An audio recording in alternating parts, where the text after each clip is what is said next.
Okey Fadil, dah selesai dah Alhamdulillah. rawatan kita.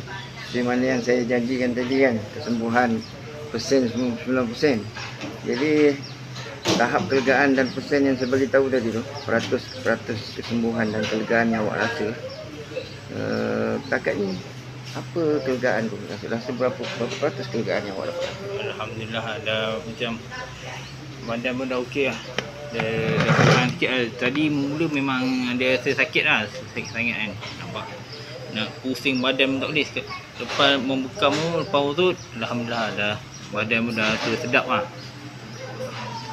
Rasa lega, semua dah hilang lah. Agak-agak berapa peratus kelegaan yang awak dapat rasa? Bagi 90. 90 ada 10% lagi lah. Oh, saya dah silap 9%. Bukan silap, 9%. 99. Oh, 99. Okey, Memang dah habis, dia punya lega dah habis. Maksudnya tempat yang sakit tu lega tu? Memang lega. Dah tak ada apa dah, lega. Allah Akbar, hebatnya Allah kan. Itulah, kalau tuan-tuan nak tahu, itulah amalan sunnah Nabi SAW. Dia menjanjikan kesembuhan dan kelegaan. Saya sebagai satu orang jurubekam yang dipilih oleh Allah SWT, tak ada apa-apa kepandaian pun.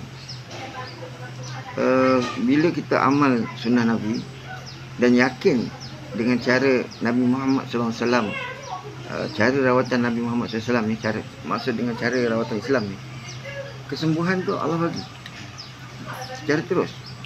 Datang sakit, ubat apa pun tak makan, sekarang tengok belakang yang tadi awak nak pusing tadi sakit tu, sakit dia dah tak rasa ni. Betul, memang sakit tadi. Sekarang dah lega, memang dah lega lah. Jadi kelegaan yang dia rasa ni bukan kelegaan untuk hari ni je. Esok, lusa, dalam mulai pengalaman saya yang lepas orang yang sakit-sakit, tak ada dah sakit tu. Maksudnya bisa tu dah keluar habis, dan sakit-sakit urat dia yang sakit tadi dah tak ada. Itulah hebatnya amalan Nabi SAW. Cuma gigi saya je tak boleh tumbuh-tumbuh. Kalau ada perawatan boleh tumbuhkan gigi, saya nak tumbuhkan gigi, tinggal sebatang kat bawah ni kan. Okeylah. Okey. Terima kasih InsyaAllah. Jumpa lagi nanti. Jumpa bukan sebab sakit yang ni, sakit lain pula. Tapi kita tak mengharapkan sakit. Kita minta supaya sentiasa sihat. Itu je izin Allah kan. InsyaAllah. Alhamdulillah.